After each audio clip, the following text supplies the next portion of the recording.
Bronwyn Williams is 'n ekonoom en sake-tendense ontleder by Flux Trends, 'n maatskappy wat fokus op tendense as besigheidstrategie. Om oor belangrike tendense vir spesifiek entrepreneurs en besighede te gesels, sluit Bronwyn nou via Skype by ons aan. Bronwyn, welcome to WINSLYN. If you look at your own business, what are some of the biggest learnings from 2021 that you're taking into 2022? Well, I think definitely the biggest learning we've had is that we have to focus on the mental health of the people that we work with and of our customers, as well as, of course, just their economic needs. And one of the things that we have done at Flux Trends this year is that we've actually become one of the first companies in South Africa to start adopting a 4-day work week with that exact end in mind. And this came about largely because so many people have been struggling with things like burnout and mental stress and unwellness due to everything that's gone on with COVID. But it's also been an opportunity for us to reevaluate what is really important in our lives and to find a better work-life balance. So do you think this is going to become a global trend? So we've been hearing about this 4-day work week probably for the last 4 or 5 years. Do you think that's going to continue, or is there going to be some shifts in that as well? Yes, so actually this 4-day work week has been something that's been floated around since really the 1970s. And in fact, even if you go back sort of 100 years to John Maynard Keynes, who was proposing that in the future we wouldn't have to work long weeks at all, that hopefully technology can get to a point where we'll be spending less of our lives simply earning money and more of our lives doing meaningful tasks. That's not to say that we won't be working, but rather that we won't be just sort of working to survive, but actually getting some more meaning out of it. What's interesting over the course of the last year is that this trend has taken off at an international level, and we've seen quite big pilot programs everywhere from Asia to Europe, and including companies like ourselves here in South Africa. But the Scotland Solidarity Fund that they're putting up to actually help businesses to afford to give their staff 4-day work weeks is for us quite a strong bellwether about what's going ahead, that some of these ideas are finally having their day in the sun. So among other things, you also focus on alternative economic models. If you look globally, are there any economic trajectories that you are looking at where you think, now this is going to be something interesting in the future? Yeah, so again, something that's really come out of the last sort of 18 months is we've all seen the rise of NFTs and how they've taken off everywhere. This has sort of been the next wave of Web3, as people are calling it now. We started off with cryptocurrencies, then we moved into NFTs or stocks with pictures.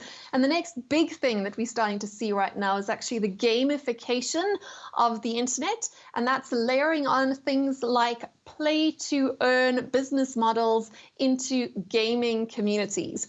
So the whole world of gaming is a trend that we've been tracking at Flux Trends for quite some time. For the last few years, we've seen a shift from games being something that people go and do as a solitary pursuit to seeing these massive multiplayer online games actually becoming almost social media networks. And the next layer we're starting to see there is that finance is being layered onto that too. So people can actually go to work in the morning, log on to a massive online game, and actually earn a living for their families. Sure. This is something we started seeing this year, and we're definitely going to see a huge explosion of that next year. So obviously entrepreneurs want to see, what's the next opportunity. Have you been giving or getting some idea where businesses are actually shifting towards, so that, South African entrepreneurs can say, well, there's an opportunity that I should actually be looking out for? Have you seen anything? Yes, so I'll give you 2 examples there. The first one would be that we're definitely seeing a pull back towards the real economy. So what we've seen over the last couple of years is a huge explosion on the virtualized and financialized side of the market. And of course, the financialized side of the market is really just increasing claims and the velocity of claims on the real economy. But now we're starting to see that as amazing as the virtual and financialized economy really is, we have to start looking back at real things and real needs. And we've seen that with everything that's happening with global supply chains at the moment, with the sort of seeds of things like inflationary periods coming into play across the developed world, and we're going to see more pressure on real goods and services. This is huge opportunities, particularly for developing markets such as our own here in Africa, where we are kind of closer to that real economy and we have more real problems that require solving, including things like energy security, water security, housing security, food security. There are lots of opportunities to address real needs once again as that shifts there.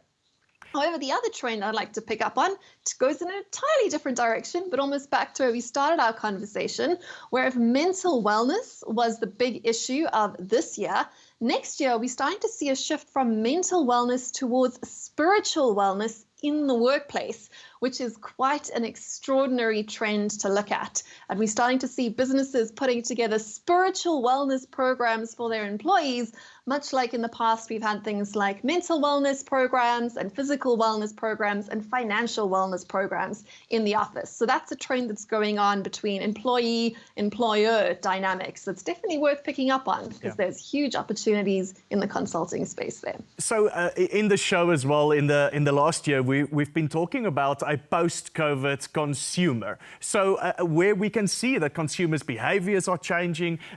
Have you seen any other behavioral trends where you can say, well, these consumers used to behave like this in COVID? Are they regressing to previous, ways of doing things, or are these consumers really changing? Well, we've seen those trends that we've been tracking for quite a long time accelerating.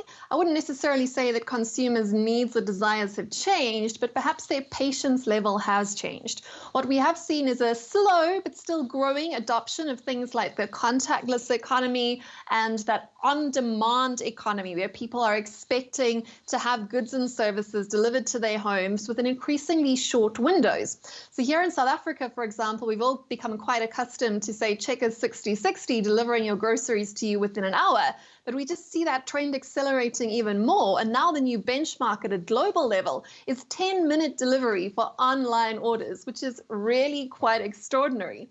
But there's another trend that I really do want to mention here, which is not necessarily being driven by consumer behaviors or demand shifting, but rather the way consumers are being nudged. So we have spoken about this quite a lot at Flux Trends. Again, this whole concept of the nudge economy and behavioral economics, and how we are sort of setting up almost a cybernetic society full of rewards and punishments to sort of nudge consumers and citizens towards becoming better human beings, or better, more responsible consumers. And we've seen this sort of shift, for example, in the way that goods and services are tracked and rated.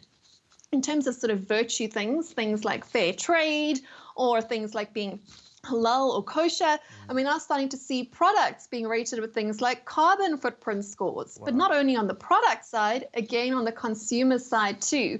So we're starting to see sort of personal carbon credit scores popping up everywhere in the workplace, with employers looking to track their employees' carbon footprints, and even brands and businesses offering calculators for customers, and governments starting to adopt these to actually start nudging, tracking, and pushing their consumers towards more responsible lifestyles going forward.